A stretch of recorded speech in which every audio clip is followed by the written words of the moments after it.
이 세상에는 문제를 만들고 인생을 꼬이게 하는 자가 있는가 하면 반대로 꼬여진 문제를 푸는 사람이 있습니다. 전자를 문제 유발자, problem raiser라고 부른다면 후자는 문제 해결자, problem solver라고 부를 수 있을 것입니다. 이런 어떤 유형의 삶을 살고 계시는지요? 문제 유발자로 살고 계시는지 아니면 꼬인 문제를 풀어내는 해결자로 살고 계시는지요? 오래전에 한국에서 목회하시는 목사님 한 분이 이런 말씀을 하신 적이 있습니다. 목사님 교회에 걸핏하면 주일날 교회에 나오지 않고 낚시를 가시는 집사님이 계셨습니다. 교회 중책을 맡은 분이신데 자꾸 빠지시니까 목사님 마음이 상하셨습니다. 하루는 정말 중요한 회의가 있는 주일인데 또 낚시를 가셨다는 것입니다. 너무 화가 나신 목사님이 한마디 하시고 말았어요. 이번에 낚시 갔다가 다리나 꼭 부러졌으면 좋겠다. 근데 해놓고 보니까 큰 실수를 한 것입니다. 바로 옆에 그 집사님과 가장 친한 친구가 서 계신 것을 몰랐어요. 친한 친구니까 틀림없이 가서 말을 전할 것이고 그 말 들은 그 집사님이 가만히 계실 리가 없기 때문입니다. 더구나 가신 그분은 굉장히 성격이 굉장하신 분인데 무슨 일을 어떻게 저럴지 모르는 그런 상황이 주어진 것입니다. 아니나 다를까 그날 저녁인데 목사님 집을 녹화하는 소리가 들렸습니다. 나가보니까 바로 낚시 가셨던 그 집사님이에요. 근데 뜻밖으로 양손에 큰 선물 보따리를 들고 계셨습니다. 이렇게 말씀하십니다. 목사님 감사합니다. 오늘도 제가 낚시를 가서 목사님 마음을 무척 상하게 했는데 제 친구가 그러는데요. 목사님께서 이렇게 말씀하셨다고요. 날씨도 추운데 옷이나 제대로 입고 가셨는지 염려가 된다고. 이 말이 제가 큰 감동을 받고 목사님께 드릴 선물을 사가지고 왔습니다. 다음부터는 주일날 절대로 빠지지 않겠습니다. 무슨 일이 일어났는지 짐작이 되시죠? 자칫했으면 서로 미워하며 원수가 될 뻔한 두 사람의 관계를 그 친구 되시는 분이 중간에 들어가서 문제 실타리를 잘 풀어준 것입니다. 이와 같은 것을 우리는 축복의 해결사라고 부르는 것입니다. 축복의 해결사라고 하는 것은 꼬여있는 문제를 풀어서 더 큰 축복의 물꼬를 터주는 자를 말하는 것입니다. 우리가 사는 이 세상에는 삶을 꼬이게 만들고 문제를 야기해서 그렇지 않아도 힘든 인생길, 또 힘들게 만드는 사람들이 많이 있죠. 정치가들 중에도 그런 사람들이 있고 직장이나 사업장에서도 흔히 그런 사람들을 만나볼 수가 있습니다. 그러나 여러분과 저는 그렇게 살아서는 아니렵니다. 왜냐하면 우리 모두는 예수님을 따르는 하나님의 자녀이기 때문에 그렇습니다. 성경을 보시게 되면 성경에 소개하는 위대한 인물들은 보편적으로 축복을 풀어내는 축복의 해결사 역할을 한 것을 읽어볼 수가 있습니다. 예를 들어서 요셉 같은 사람을 생각해 보십시오. 7년 동안 기근이 찾아왔을 때 미리 식량을 비축함으로 기근을 당한 이집트를 비롯한 근동지방의 수많은 사람들을 먹여 살리는 일을 하지 않았습니까? 경제적인 물꼬를 턴 케이스죠. 엘리야 같은 사람의 경우도 3년 6개월 동안 땅에 비가 내리지 않았을 때 갈멜산 꼭대기에 올라가서 기도함으로써 하늘을 열고 축복의 단비가 쏟아지게 했습니다. 죄악으로 닫혔던 하늘의 물꼬를 탄 것입니다. 다니엘 같은 사람은 역사의 캄캄한 밤에 꿈을 통하여서 민족의 미래를 보고 인류 역사의 미래를 준비했습니다. 캄캄한 역사의 밤에 새 비전의 물꼬를 턴 케이스이죠. 무엇보다 복음서를 보시게 되면 예수님께서 어떤 역할을 하셨습니까? 우리가 범죄함으로 말미암아 하나님과 단절되어지고 멸망을 향해 갈 수밖에 없는 꼬일 대로 꼬인 우리 인생을 푸시기 위해서 예수님이 십자가를 지셨습니다. 그 결과 생명의 물꼬를 트신 것입니다. 이와 같이 성경에 소개된 위대한 인물들, 우리가 또 따르는 예수님 자체가 문제를 풀고 축복을 가져오는 사명을 감당하셨기 때문에 여러분과 저의 삶도 마땅히 꼬인 문제를 풀고 새로운 축복의 물꼬를 트는 삶을 살아야 되는 것입니다. 어떻게 하면 이 험악한 세상 속에서 우리가 축복의 물꼬를 트고 그 결과 많은 사람들에게 아름다운 혜택을 끼치며 살아갈 수 있을지 오늘 본문의 말씀을 중심으로 그것을 함께 정리하려고 합니다. 오늘 같이 봉독한 본문에 보시면 얽히고 꼬인 문제를 잘 풀어내어서 축복을 가져왔던 한 지혜로운 여인에 대한 스토리가 소개가 되어 있습니다. 사실 사무엘상 25장 전체를 보게 되면 세 사람의 인물이 등장하고 있죠. 첫 번째 인물이 다윗입니다. 사실 다윗의 그 당시 상황은 꼬일 대로 꼬인 상황이라고 부를 수가 있습니다. 먼저 광야에 던져진 것 자체가 꼬인 삶의 현실 아니겠습니까? 가정에서 편안하게 먹고 사는 것이 아니라 정처 없이 떠돌아다니는 방랑자 신세가 된 것 자체가 벌써 인생이 꼬인 것이죠. 또 한 가지는 1절 말씀 보게 되면 사무엘이 세상을 떠났다고 했습니다. 사무엘은 다윗의 영적인 스승이고 정신적인 지주 역할을 했던 분인데 아직 본인이 왕위에 오르기도 전에 기름을 부었던 사무엘이 세상을 떠난 것입니다. 이것은 굉장히 답답한 문제가 아닐 수가 없습니다. 더구나 44절 말씀을 보게 되면 사울이 다윗의 아내 미가를 다른 사람에게 주어버렸다고 했습니다. 얼마나 마음이 상했겠어요. 이런 상황 가운데서 다윗이 바란 광야로 내려간 것입니다. 그때 다윗의 심정이 어땠을까요? 아마 평소와는 달리 센시티브하고 민감한 상태였을 것입니다. 누군가 건드리기만 하면 폭발할 것 같은 그런 상태가 다윗의 모습이라고 할 수가 있겠습니다.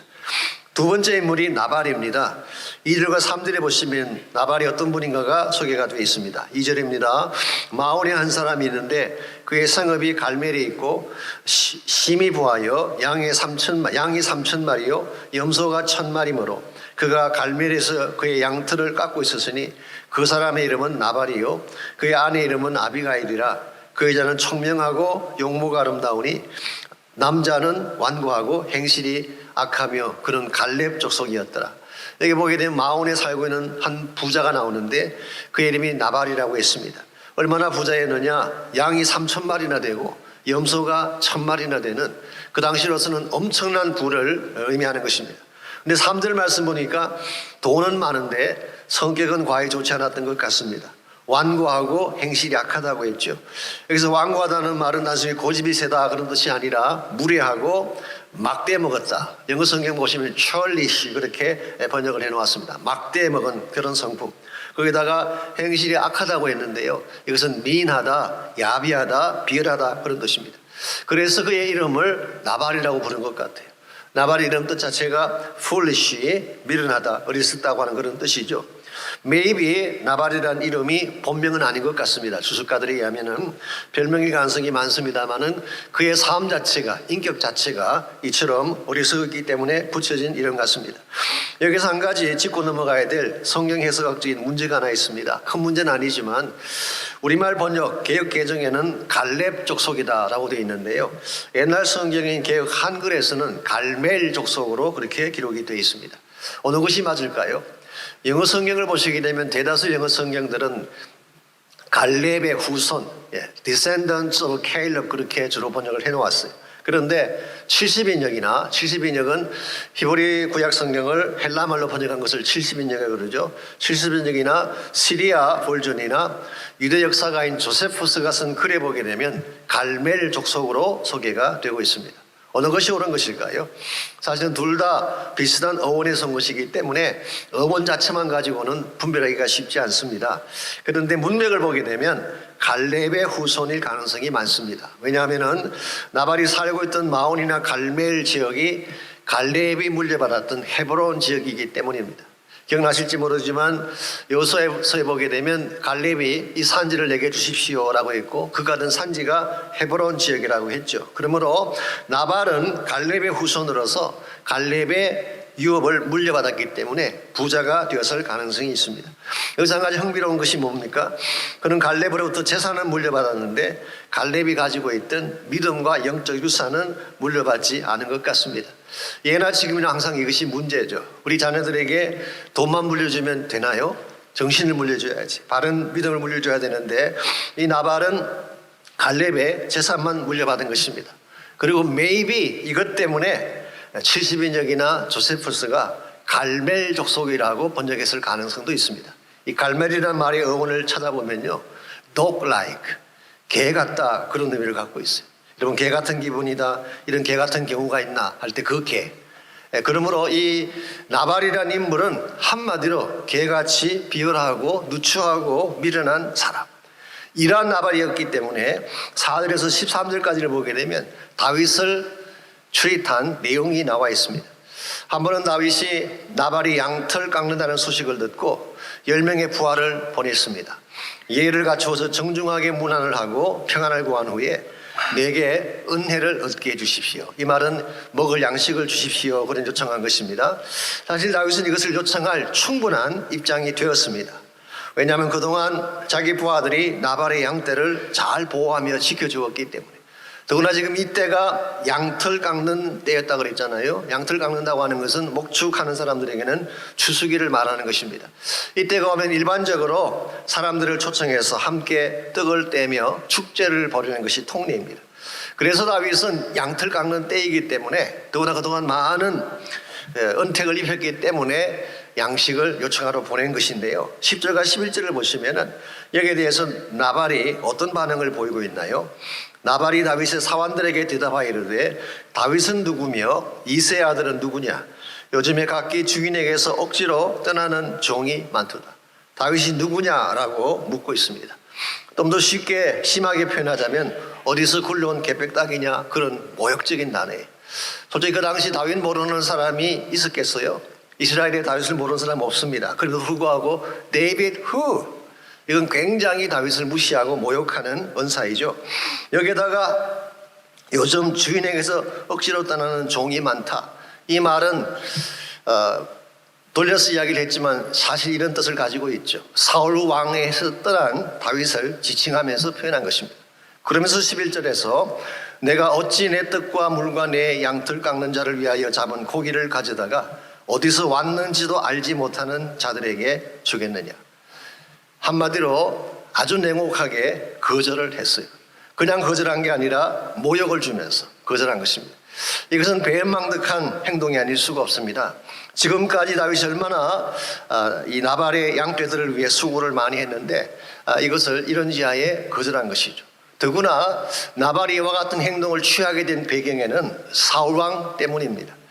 이 갈멜 지역은 아시겠지만 사울왕의 기념비가 세워지는 곳입니다. 그래서 어느 지역보다도 사울왕의 영향력이 큰 지역인데 아마도 나발은 이 사울왕의 편을 들기 위해 다윗을 이렇게 경멸한 것입니다. 외관상 보게 되면 사실 다윗은 초라하죠. 가진 것도 없고 뜯어리고 먹을 것이 없어서 구하러 다니는 입장이고 사울은 왕이잖아요. 그러니까 당연히 사울왕을 편을 드는 것이 합리적인지 모르겠습니다. 이와 같은 모습은 다윗에게는 굉장히 진도할 만한 그런 케이스가 아닐 수가 없습니다. 그래서 다윗이 400명의 군사를 무장시킨 후에 21절과 22절을 보게 되면 온 집안, 나발 집안 전체를 쓸어버릴 결심을 하고 이제 400명의 군대를 이끌고 나발의 집을 향하여 출발하려고 한 것입니다. 그런데 바로 이때에 세 번째 인물이 등장합니다. 그 인물이 아비가일이라고 하는 여자였습니다. 아비가일은 3절 말씀 보게 되면 청명하고 용모가 아름답다. She is intelligent and beautiful. 아주 지적이면서도 미를 가지고 있는, 일반적으로 청명하면 외모가 안 따라주고 외모가 아름다우면 머리가 안 따라주는 얘기가 많은데 아비가일은 both wise and charming, 아주 지혜가 뛰어나고 매력적인. 그래서 아비가일 이름 뜻 자체가 Father's Joy, 아버지의 기쁨이다, 그런 뜻을 가지고 있어요. 아마도 그 아버지가 이 딸을 낳고 나서 굉장히 기뻐하고 좋아했던 것 같습니다. 그래서 이름이 아비가일이 된 것입니다. 이 아비가일은 나발이 다윗을 냉대했다는 사실을 듣게 되었을 때에 18절 말씀 보게 되면 떡 200덩어리와 포도주 2가죽 부대, 요리한 양 5마리, 붉은 곡식 5새야 건포도 백송이 무화과 뭉치 100개를 나귀에 싣고 즉시 다윗에게로 달려갔습니다. 여기에 나열된 이 식품은 6가지 식품인데요. 사실 이것은 가장 귀한 손님을 대접할 때 드리는 그런 식품을 총망라한 것입니다. 이렇게 식품을 다 준비한 후에 23절 말씀 보시면은 다윗 앞에 가서 얼굴을 땅에 대고 속죄를 구하는, 죄의 용서를 구하는 간구를 하게 됩니다. 이것을 보았던 다윗이 32절 33절입니다. 다음과 같이 말합니다. 다윗이 아비가일에게 이르되 오늘 너를 보내어 나를 영접하게 하신 이스라엘 하나님 여호와를 찬송할지로다. 또 내 지혜를 칭찬할지며 또 내게 복이 있을지로다. 오늘 내가 피를 흘릴 것과 친히 복수하는 것을 내가 막았느니라. 이 만약 아비가일이 막아서지 않았더라면은 1차적으로 나발의 집안 전체가 풍지박산 났을 거예요. 피바다가 되었을 것입니다. 이걸 막아준 것입니다. 뿐만 아니라 다윗의 일생에 있어서도 큰 오점을 남길 뻔했습니다. 아무리 다윗이 화가 났다고 하지만 400명의 군대를 이끌고 한 집을 찾아가서 다 칼로 쳐 죽이게 된다면 이게 과연 어떤 결과를 낳을까요? 나중에 왕이 된다고 할 때에 아마 돌이킬 수 없는 큰 오점이 될 가능성이 많죠. 그런데 아비가일이 이 모든 꼬여있는 상황을 중간에 가서 역할함으로써 풀어낸 것입니다. 그래서 찰스 스탠리 같은 분은 이렇게 묘사했어요. 아비가일을 an angel of the household, 그 집안의 천사와 같은 존재였다. 자칫 했으면 큰 화를 부르고 가정과 삶 전체를 날릴 뻔했는데 우리 이것을 바꾸어서 축복의 열매를 가져왔기 때문에 이와 같은 역할을 축복의 해결사라고 부르는 것입니다. 올리브 가지의 삶이 이와 같은 역할을 감당해야 됩니다. 우리 인생을 살아가면서 프로블럼을 일으키는 프로블럼 레이저가 될 수도 있고 축복을 일으키는 블레싱 레이저가 될 수도 있죠. 여러분 둘 중에 어느 유형에 속하시는지. 오래전에 존 맥스웰 목사님이 이런 질문을 던진 적이 있습니다. 사람들의 손에는 두 개의 버켓, 이 바게스가 달려 있는데요. 한 개는 물을 담은 버켓이고 또 다른 한 개는 기름, 가솔린을 담은 버켓인데 문제의 불씨가 일어났을 때에 당신은 어떤 버켓을 부을 것인가? 이런 질문을 던진 적이 있어요. 문제의 불씨는 어디나 있죠. 가정에도 있고 직장에도 있고 공동체도 항상 문제의 불씨는 있기 마련입니다. 근데 만약 그때에 기름을 붓게 되면 어떻게 될까요? 작은 불씨가 큰 불이 되고 결국은 폭발하고 마는 것입니다. 그런데 물을 붓게 되면 타오르던 불씨마저도 끄지게 되는 것입니다. 우리는 과연 물을 담은 버켓이 될 것이냐, 가솔린을 담은 버켓이 될 것이냐. 우리의 역할에 따라서 여러분의 삶이 가는 곳마다 남겨지게 될 열매가 달라지게 되는 것입니다. 여러분과 저는 당연히 예수님을 따르는 존재이기 때문에 어디를 가든지 문제를 풀어내고 축복을 만들고 그 결과 수많은 사람들이 축복을 누릴 수 있도록 만드는 역할, 이게 바로 성경이 말씀하고 있는 크리스찬의 모습이고 여러분과 저의 삶이 되어야 하는 것입니다. 우리가 어떻게 할 때에 꼬여진 문제가 많은 이 세상 속에 들어가서 문제를 풀어내고 오히려 축복을 가져오는 이런 좋은 삶을 살아갈 수 있을지, 오늘 본문에 소개된 아비가일의 케이스를 통해서 축복의 물꼬를 트는 세 가지 비결을 함께 정리해 보려고 합니다. 첫 번째로 꼬인 문제를 풀고 새 축복의 물꼬를 틀려면 영적인 안목을 가져야 됩니다. 영적인 안목 갖지 아니하면 축복을 여는 역할을 할 수가 없습니다. 제가 아비가일이 총명하다고 말씀을 드렸는데요, 이것은 단순히 머리가 좋다는 뜻이 아닙니다. 영적 안목을 가지고 주어진 상황을 바르게 보는 눈이 있었다, 그런 뜻입니다. 그래서 28절 29절을 보시면은 이 아비가일의 안목이 어땠는지가 28절 29절에 나와 있습니다. 먼저 28절입니다. 주의 여종의 허물을 용서하여 주옵소서. 여호와께서 반드시 내 주를 위하여, 여기 내 주는 다윗을 말하는 것입니다. 든든한 집을 세우리니 이는 내 주께서 여호와의 싸움을 싸우시며 내 주의 일생에 내 주에게서 악한 일을 찾을 수 없음이니이다. 여기서 여호와께서 반드시 내 주를 위해 든든한 집을 세우실 것이다. 이 말은 장차 하나님이 다윗의 왕조를 건설할 것이다, 이 사실을 예언적으로 선포한 것입니다. 지금 다윗의 모습은 초라합니다. 아무것도 가진 것이 없는 그런 상태에도 불구하고 아비가일은 다윗의 진상을 알아본 거예요. 그 사람이 어떤 사람인가라고 하는 것을 알아본 것입니다. 이건 굉장히 중요한 안목이죠. 한 걸음 더 나아가서 다윗의 싸움은 여호와의 싸움이다. 이것은 바로 하나님을 위한 싸움, 다른 말로 표현하면 이 모든 전쟁 뒤에는 하나님이 계신다, 그런 뜻이에요. 이걸 보면 아비가일에게는 다윗을 바라보는 안목도 있었지만 다윗 뒤에 일하고 계시는 하나님을 본 거예요. 이게 굉장한 영적인 안목이에요. 그래서 29절입니다. 사람이 일어나서, 이 사람은 사울입니다. 내 주를 쫓아 내 주의 생명을 찾을지라도 내 주의 생명은 내 주의 하나님 여호와와 함께 생명사계 속에 사였을 것이요. 이 표현이 참 기가 막힙니다.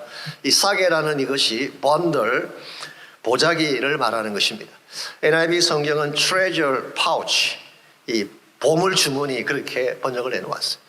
다윗의 생명이 하나님의 보물 주머니 안에 감춰져 있다는 것입니다. 그러므로 누구도 건드릴 수 없고 누구도 빼앗아갈 수 없는 이 다윗을 지키시는 하나님을 그렇게 묘사한 것입니다. 지금 아비가일은 다윗이 어떤 존재인가라고 하는 것도 알아봤을 뿐만 아니라 다윗 뒤에서 일하고 계시는 하나님을 본 거예요. 이와 같은 것을 우리는 영적인 안목이라고 부르는 것입니다. 사람을 바로 인식하고 또한 그 뒤에서 일하고 계신 하나님을 보는 눈, 이게 분명해야지 여러분이 문제를 정확하게 진단하고 바른 해결을 가져올 수 있는 것입니다. 자, 아비가일이 가지고 있던 이와 같은 영적인 안목이 어디에서 온 것일까요? 성경학자들의 의견에 의하면 probably, 성경에 기록되어 있는 건 아니지만 probably 사무엘이 세웠던 선지 학교의 영향을 받은 탓이 아닐까, 그렇게 설명하고 있습니다. 아시는 대로 사무엘이 최초로 선지자들을 양성하는 학교를 세웠죠. 그러므로 그 선지 학교는 말씀이 있고 성령이 임하는, 그래서 참된 차원의 영적인 안목을 소유하려면 단순히 공부를 많이 하고 지식을 많이 쌓는다고 주어지는 것이 아니라 말씀과 성령이 있어야 돼요. 하나님의 말씀을 받고 성령으로 새롭게 될 때에 우리 영안이 떠지게 되고 진짜 보아야 될 것을 보게 되는 것입니다. 복음서를 읽어보시게 되면요, 예수님의 제자들이 생각하는 것보다 굉장히 미련했어요. 특별히 마가복음에는 이 제자들의 그 미련함, 그 dullness of disciples, 아주 미련함에 대해서 많은 부분에서 소개를 하고 있습니다. 특별히 8장에 보게 되면 이런 일이 일어났어요. 한 번은 제자들이 배를 타고 가는데 배 안에 보니까 떡을 한 덩이만 가져온 것입니다. 12명이 먹기는 작은 떡, 즉 잊어버리고 떡을 가져오는 걸 잊어버린 것입니다. 이 사실을 놓고 제자들이 모여서 웅성거리며 서로 의논하기 시작합니다. 그때 예수님께서 이렇게 책망하시죠. 아직도 알지 못하며 깨닫지 못하느냐? 너희 마음이 이렇게 둔하냐? 그리고 질문하십니다.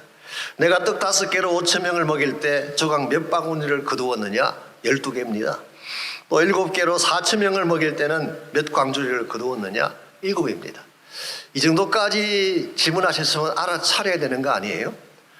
예수님께서 오병이어 같은 기적을 2차례 해주셨어요. 그래서 5,000명, 4,000명을 한꺼번에 먹이신 주님. 지금 예수님이 자기 앞에 있는데 4,000명, 5,000명을 일시에 먹이시던 모든 물질의 근원 되시는 예수님이 지금 배 안에 타고 있는데 주님을 앞에 놓고 떡 가져오지 않은 문제 때문에 수근거리고 근심하고 있는 제자들의 모습. 이게 전형적인 dull and stupid, 아주 미련하고 어리석은 그들의 모습. 이게 사실은 제자들이었어요. 그랬던 제자들이 누가복음 24장에 보시게 되면 예수님께서 부활하신 후에 떡을 떼어 축사하시고 그들에게 먹이시자 그들의 눈이 밝아진지라 그랬어요. 말씀의 떡을 먹는 순간 눈이 밝아진 거예요. 뿐만 아니라 오순절날 성령께서 임하셨을 때 성령을 받는 순간 하나님의 비전을 보게 되고 그들은 핍박에도 불구하고 복음 들고 뛰쳐나갔다. 그들은 진짜를 본 것입니다. 여러분과의 삶 가운데에 하나님의 세계를 보기를 원한다면 일반적인 논리나 일반적인 지식만으로 충분하지 않습니다. 말씀 받아야 돼요. 성령의 능력을 소유해야 돼요. 그래서 말씀의 떡을 먹고 성령의 기름 부음을 받게 되면 그때 우리 영안이 열려지게 되고 진짜 보아야 될 것을 볼 수 있게 되는 것입니다. 지금 저희 교회가 뉴 브레이크트루, 새로운 돌파를 하자고 많은 분들이 기도하고 준비하고 계시는데요. 영적 돌파라고 하는 것은 단순히 계획을 세우고 프로그램을 진행한다고 이루어지는 것은 아닙니다. 총체적인 기도 운동이 먼저 일어나야 돼요.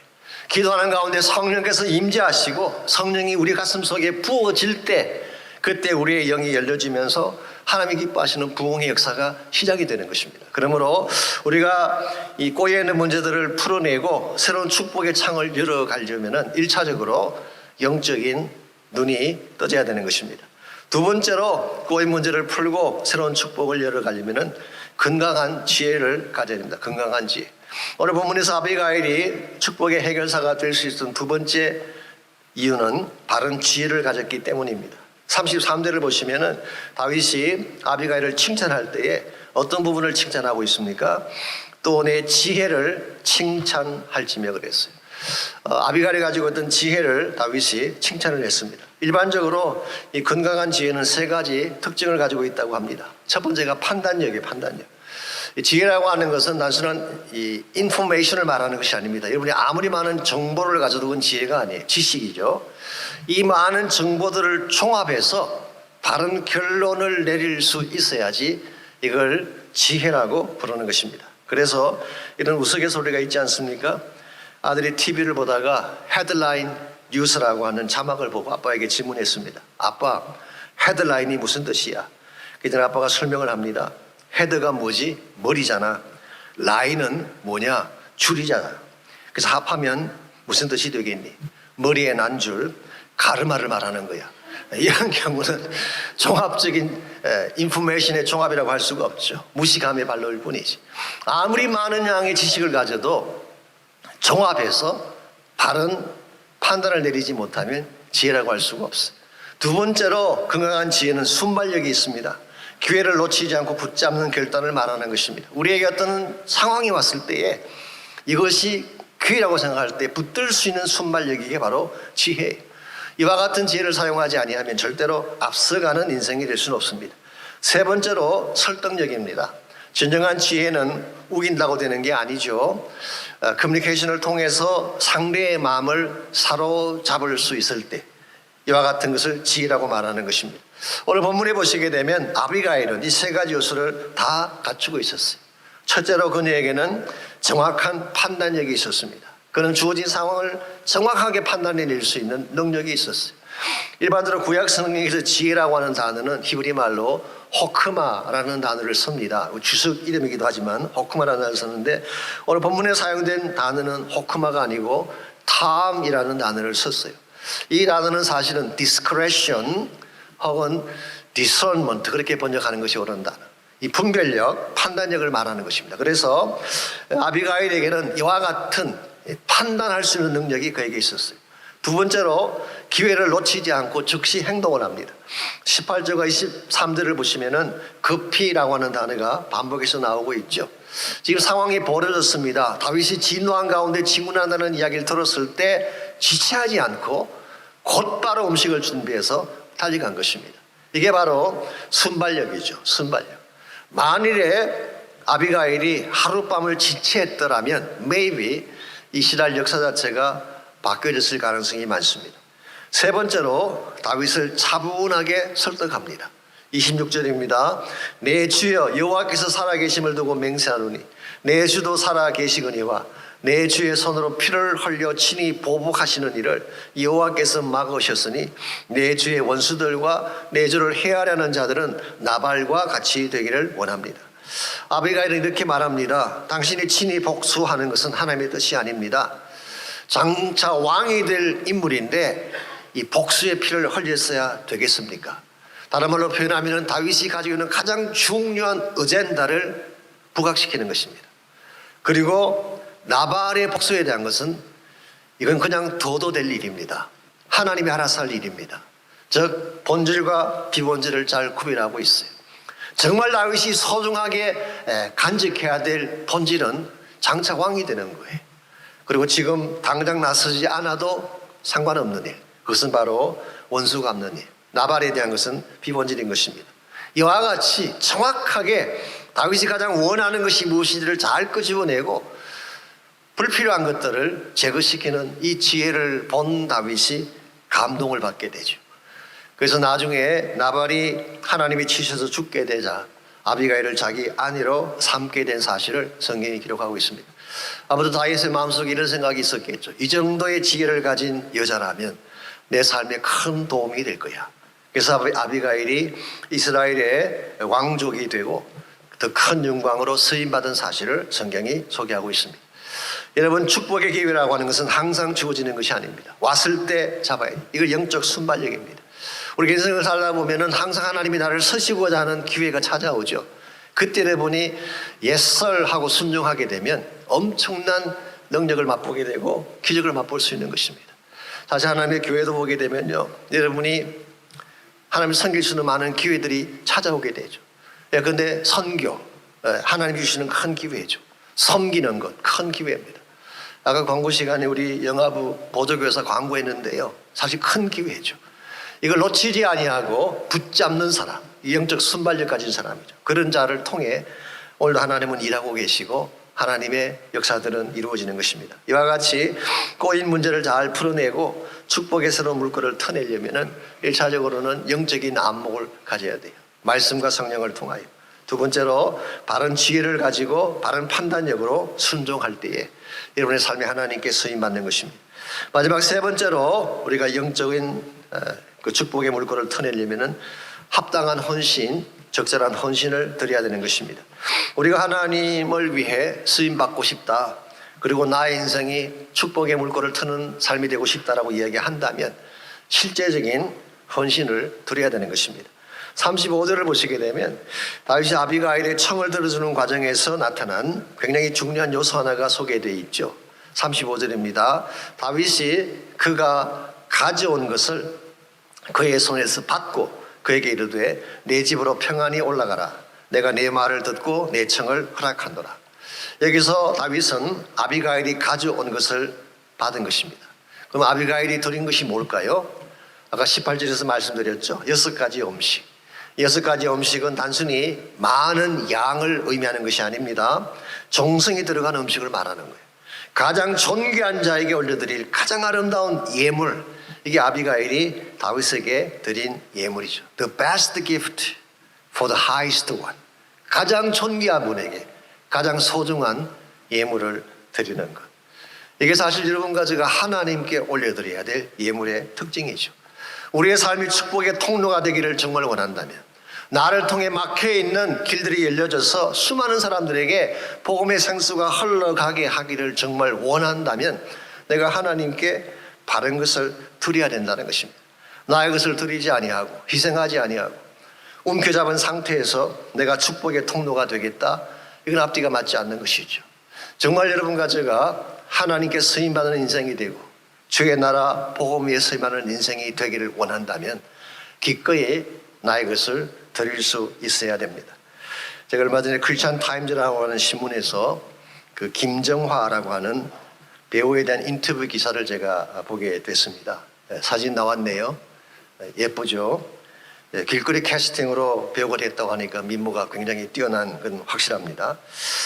이분이 인기 있는 탤런트고 배우였죠. 많은 영화에도 출연하고 TV 드라마에도 출연하면서 인기가 굉장히 올라갔습니다. 내 인기는 올라가는데 마음은 불편했다고 합니다. 엄청난 스트레스로 불면증에 걸리게 되고 우울증 증세까지 나타나게 되었습니다. 쉽게 표현하면 외적으로는 큰 성공을 했는데 심령의 내면은 꼬여가기 시작한 것이죠. 이게 점점 심화되면요 굉장히 어려운 일들이 벌어집니다. 이런 아시는 대로 연예인들이 마약하고 이상한 일하고 자살까지 하는 이유가 있는지 아시죠? 이와 같이 심령이 꼬이기 시작했을 때 하나님께서 새로운 기회를 그분에게 주셨어요. 아프리카로 가라고 하는 하나님의 그 기회를 주셨습니다. 그래서 2009년도에 기아대책이라고 하는 NGO를 통해서 우간다로 들어가게 됐는데요. 가보았더니 먹을 것이 없어 죽어가는 아이들, 기아 선상에 죽어가는 수많은 아이들을 보게 되고 에이즈로 죽어가는 비참한 참상을 목격하게 됐습니다. 그때 김정아 씨가 아그네스라는 한 소녀를 만나서 그 소녀를 돌보는 가운데서 하나님 부르심을 받게 되고 이때부터 모든 걸 다 내려놓고 아프리카 지역 사람들을 위해 일하기 시작했어요. 에이즈 센터를 짓기 위해 모금도 하고 먹지 못해 죽어가는 아이들을 위해 기금도 마련하면서 정말 하나님 앞에 전심을 다해 사역을 하기 시작했습니다. 그랬더니요, 첫 번째로 우울증이 사라졌어요. 정말 여러분이 치료받기를 원한다면 바른 일을 하십시오. 우울증이 사라져요. 두 번째로 좋은 형제를 만나서 결혼하게 됐어요. 유언상이라고 하시는지 모르지만 복음성가 가수입니다. 우리 성결대 교수님인데요. 그분 만나가 결혼하고 사모님이 됩니다. 뿐만 아니라 하나님이 귀한 사업체 한 개를 열어주셨는데요. 그 알리스타 케냐 커피라고 하는 커피 매장을 오픈하게 해주셨어요. 원래는 케냐 지역을 돕기 위해 커피 나무를 심은 것인데 여기서 나오는 커피를 가지고 판매하다 보니까 매장을 개설하게 되었고 이게 대박이 난 거예요. 2호, 3호 계속 늘어나게 되고 금년도에는 9호점, 15점을 세울 계획이라는 그런 이야기를 했습니다. 매장을 오픈할 때 조건이 반드시 그곳 아이들 2명을 후원해야 되는 조건으로 매장을 주기 때문에 매장이 늘어날 때마다 사역이 늘어나는 것입니다. 이분의 고백이 다음과 같습니다. 처음에는 저희가 하나님께 무엇을 드린다고 생각했는데 지금 와서 보니까 하나님이 우리를 축복해 주신 것입니다. 그러므로 먼저 그 나라를 구하십시오. 그리하면 축복의 길을 여시는 분은 하나님이십니다. 귀한 인사이트 아니겠습니까? 여러분, 인생의 길 여시는 것 하나님이 하시는 거예요. 꼬여 있는 삶의 현장을 풀어내는 것 우리 힘으로 할 수 없습니다. 하나님이 하시는 거예요. 지금 하나님의 부르심 앞에 순종해서 내가 정령해야 될 바른 일을 향해 나가게 되면 하나님께서 우리 인생의 얽힌 문제도 풀어내어 주시고 내가 할 수 없는 기적도 행하여 주시고 마침내 축복의 길을 여시고 복음의 길을 열어주셔서 하나님 나라 영광 위에 살게 하시는 거예요. 그러므로 혹시 시간 여러분 가운데에 꼬이는 인생의 문제 때문에 힘들어하는 분이 혹시 계신다면, 가정이 꼬이고 경제가 꼬이고 삶의 터전이 꼬인 분이 혹시 계신다면 절대로 여러분 두려워하지 말고 하나님께 나와서 기도하시기 바랍니다. 하나님께서 도와주시면 꼬인 문제 풀릴 수 있어요. 하나님 말씀에 순종하게 되면 어떠한 어려운 과제가 찾아와도 그것을 극복하고 넘어갈 수 있게 되는 것입니다. 그러므로 이 시간 함께 기도할 때에 하나님 나의 눈을 열어 주를 보게 해주십시오.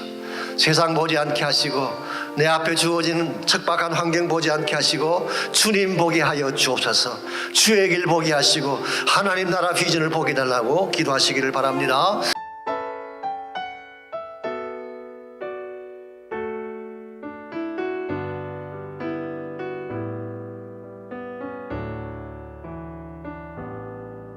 주 선한 능력으로 안으시네.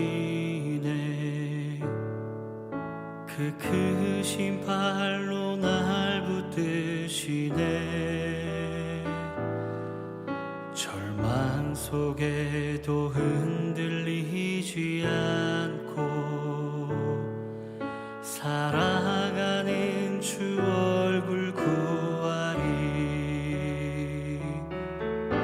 주 선한 능력으로 안으시네. 그 크신 팔로 날 붙드시네. 절망 속에도 흔들리지 않고 사랑하는 주 얼굴 구하리.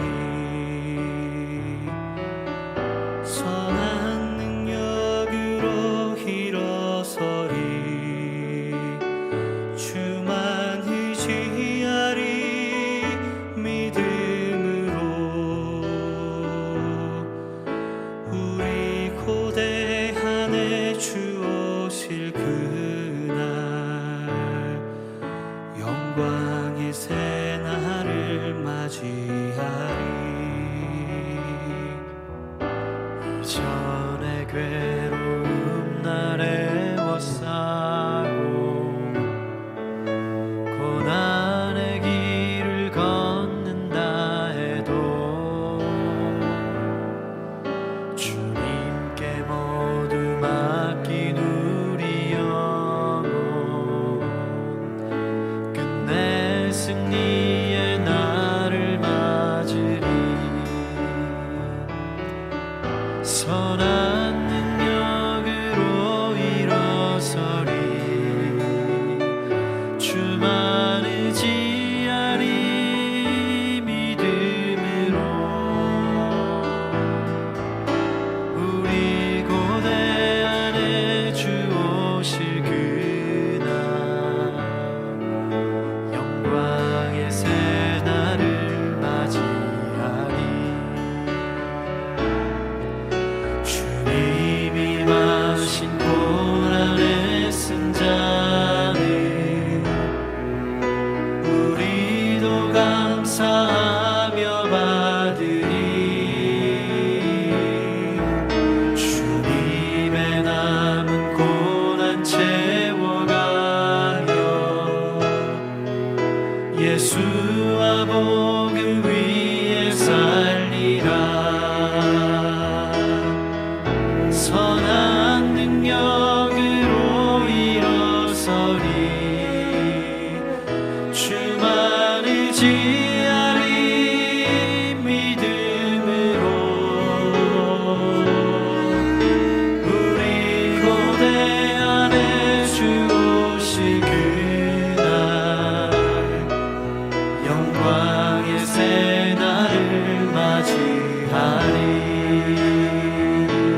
새 날을 맞이하